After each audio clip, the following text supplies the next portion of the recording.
નમસ્કાર મિત્રો, જોબસરિતા YouTube channel પર આપ સૌનું ફરીવાર એક નવા વિડીયોમાં હાર્દિક સ્વાગત છે। મિત્રો, આજે આપણે આ વિડીયોમાં જોવાના છીએ કોસ્ટગાર્ડ દ્વારા જે નવી ભરતીની જાહેરાત કરવામાં આવી છે તેના વિશે। મિત્રો, આ ભરતીમાં એજ્યુકેશન ક્વોલિફિકેશન છે તે મિનિમમ 10 પાસ માંગવામાં આવ્યું છે। પગારની વાત કરીએ તો પગાર તમને 81,000ની આસપાસ સુધી મળવાપાત્ર રહેશે।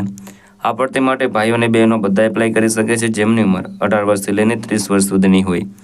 તો મિત્રો, આજે આપણે વિડીયોમાં જોવાના છીએ કોસ્ટગાર્ડ દ્વારા જે નવી ભરતીની જાહેરાત કરવામાં આવી છે તેની સંપૂર્ણ માહિતી। જો તમને આ વિડીયો પસંદ આવે તો વિડીયો લાઈક કરજો, શેર કરજો અને આ ચેનલ પર પહેલી વખત આવ્યા હોય તો ચેનલ સબસ્ક્રાઈબ કરી લેજો જેથી આવનાર નવા વિડીયોની માહિતી આપ સુધી પહોંચી શકે। તો હવે આપણે જઈશું કોસ્ટગાર્ડ દ્વારા જે નવી ભરતીની જાહેરાત કરવામાં આવી છે તેની ડિટેલ ઉપર અને સંપૂર્ણ માહિતી મેળવીએ। તો મિત્રો, આપણે આવી ગયા છે ઇન્ડિયન કોસ્ટગાર્ડ દ્વારા જે નવી ભરતીની જાહેરાત કરવામાં આવી છે તેની ડિટેલ ઉપર। અહીં ઓર્ગેનાઇઝેશનનું નામ છે ઇન્ડિયન કોસ્ટગાર્ડ। ઇન્ડિયન કોસ્ટગાર્ડ દ્વારા આ ભરતી છે તે બહાર પાડવામાં આવી છે। તેમાં ઘણી બધી પોસ્ટ પર ભરતી થવાની છે જેના નામ અહીં આપેલા છે, જેમાં MTS, store keeper, engine driver, fireman, unskilled labour એટલે કે જેમની પાસે કોઈ પણ સ્કિલ નથી તે પણ આ ભરતી માટે એપ્લાય કરી શકે છે।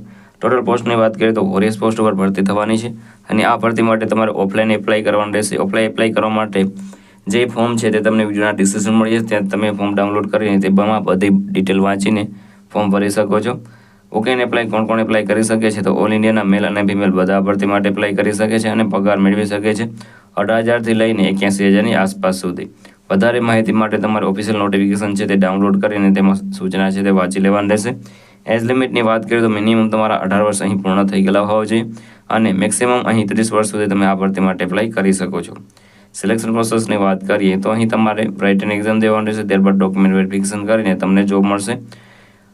એજ્યુકેશન ક્વોલિફિકેશનની વાત કરીએ તો 10 પાસ 12 પાસ તમે હોય તો પણ તમે આ ભરતી માટે એપ્લાય કરી શકો છો અને વધારે માહિતી તમારે ઓફિશિયલ નોટિફિકેશન વાંચી લેવાની રહેશે। અગત્યના ડોક્યુમેન્ટની વાત કરીએ તો passport size photograph, signature, Aadhaar card, education certificate, caste certificate અને એજ પ્રૂફ વાળા ડોક્યુમેન્ટ તમારી પાસે હોવા જોઈએ। કઈ રીતે એપ્લાય કરી શકો છો તો મિત્રો, ઓફલાઈન એપ્લાય કરવાનું છે, એટલા માટે જે એપ્લાય કરવા માટેનું ફોર્મ છે તે તમને વિડીયોના ડિસ્ક્રિપ્શનમાં લિંક મળી જશે, તેના પરથી ડાઉનલોડ કરી શકો છો। ત્યાં તેની સાથે સાથે તેમાં સૂચના પણ આપેલી છે અને જે પણ ડોક્યુમેન્ટ એમાં હોય એ બધા મારે એટેચ કરી દેવાના છે। અગત્યની તારીખોની વાત કરીએ તો offline form starting date 3 October 2025થી આ એપ્લિકેશનો છે તે શરૂ થઈ ગયેલી છે। Last date for apply offline 11 November 2025 સુધી તમે આ ભરતી માટે એપ્લાય કરી શકો છો।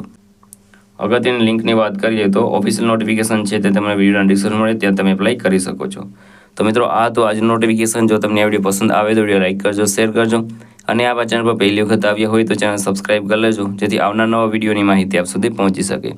તો આ સાથે આજનો વિડીયો પૂરો કરું છું। મળીએ નવા વિડીયોમાં નવી ભરતી સાથે। જય હિન્દ, જય ભારત।